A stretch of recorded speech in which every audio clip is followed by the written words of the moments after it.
제36조 통치자들은 229일차를 참고해 주시기 바랍니다. 국가 권세의 직무. 국가 권세의 직무에 대해 논하면서 우리는 매우 어려운 영역으로 들어가게 됩니다. 본 조항이 말하고 있는 인간들의 방탄함이 억눌려져 인류 가운데 모든 일들이 선한 질서에 따라 바르게 계속되도록 하시기 위함과 같은 권세자들의 직무는 그렇게 복잡한 문제가 아닙니다. 다시 말해서 국가 권세는 악을 억누르거나 처벌함으로써 그리고 선을 보상함으로써 십계명의 둘째 돌판이 지켜지도록 강제하기 위해 있습니다. 물론 법 집행의 관점에서 본다면 많은 이야기를 할 수 있겠지만 이는 상당히 분명하고 직설적인 표현입니다. 분명히 우리는 그리스도인들이 이 법률 집행 분야에서 적극적으로 활동할 필요가 크다는 것을 인식해야 합니다. 경찰 업무뿐만 아니라 우리 사회의 법률을 만들고 해석하며 범죄자들을 다루는 분야에도 그리스도인들이 있어야만 합니다. 그러한 일을 하는 사람들을 위해 기도하는 일과는 별개로 우리는 재능 있는 우리 청년들이 이 분야에 소명이 있는지 살피도록 장려해야 합니다. 복음 사역에도 젊은 청년들이 매우 필요합니다. 그러나 또 다른 섬김의 영역이 남녀 모두에게 열려 있습니다. 따라서 우리 젊은 학생들 중 이러한 직업에 마음이 이끌리는 사람들이 있다면 이 분야에서 주님을 섬길 목적을 가지고 학업을 계속하기를 바랍니다. 그러나 본 조항의 다음 내용은 그렇게 간단하지가 않습니다. 사실 벨직 신앙고백서의 전체를 통틀어 가장 골치 아프고 얽혀있는 부분이라 할 수 있습니다. 거룩한 사역을 보호하며 모든 우상숭배와 거짓 예배를 제거하고 막는 것이 정말로 국가의 직무입니까? 과거에 국가와 교회가 긴밀히 함께 일해야 한다고 생각하여 일부 영역에서 국가와 교회가 겹쳐지던 때가 있었습니다. 또한 교회와 국가 중 누가 궁극적인 권위자인가를 두고 거듭되는 갈등이 유럽 역사 전반에 걸쳐 있어 왔습니다.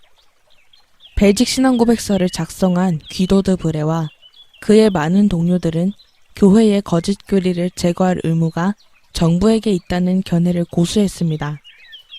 이 사상이 본 조항의 표현들에 반영되어 있습니다.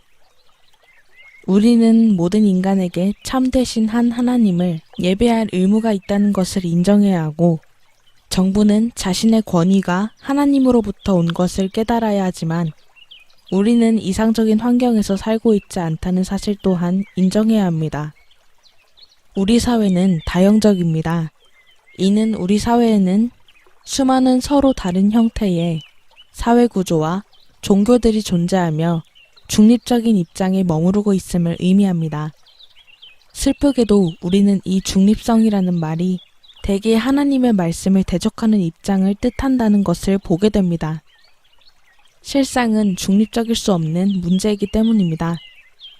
그렇지만 다원주의적 사회의 정부는 한 종교를 다른 종교보다 선호하지 않습니다. 모든 종교가 자신만이 참된 종교라고 주장할 것이기 때문입니다. 그럼에도 불구하고 우리는 참된 종교가 부흥할 수 있는 바탕을 제공할 직무가 권세자들에게 있다고 단언합니다. 여기에는 교육의 영역이 포함됩니다. 정부는 교육을 부모의 역할로 인식하여 그들에게 정부의 철학을 제시하거나 조세제도를 통해 그들에게 불공정한 과태료나 벌금을 부과하지 말아야 합니다. 그러므로 국가 권세의 주된 직무는 하나님께 대한 합당한 예배가 삶의 모든 영역으로 확장되어 온전하고 자유롭게 누려질 수 있도록 사회 안에 자유와 정의의 분위기를 제공하는 것입니다. 이 영역에서 우리에게 허락된 것에 대해 감사해야 함에도 불구하고 우리는 더 주어지지 않은 것에 대해 유감스러워합니다. 그러나 기독교가 억압과 금지를 당하고 기독교인들이 박해받는 많은 나라들과 비교할 때 우리는 참으로 평화로운 나라에 살고 있는 것입니다. 분명히 최근 이슬람에게 기울여지고 있는 관심과 제3세계의 많은 나라에서 기독교 신자들이 처한 곤경을 생각할 때 우리에게는 법적으로 시행되는 자유의 누림으로 인하여 하나님께 감사드릴 충분한 이유가 있습니다.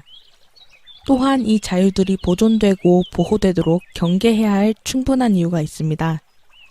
이것은 정부와 시민 둘 다의 직무입니다.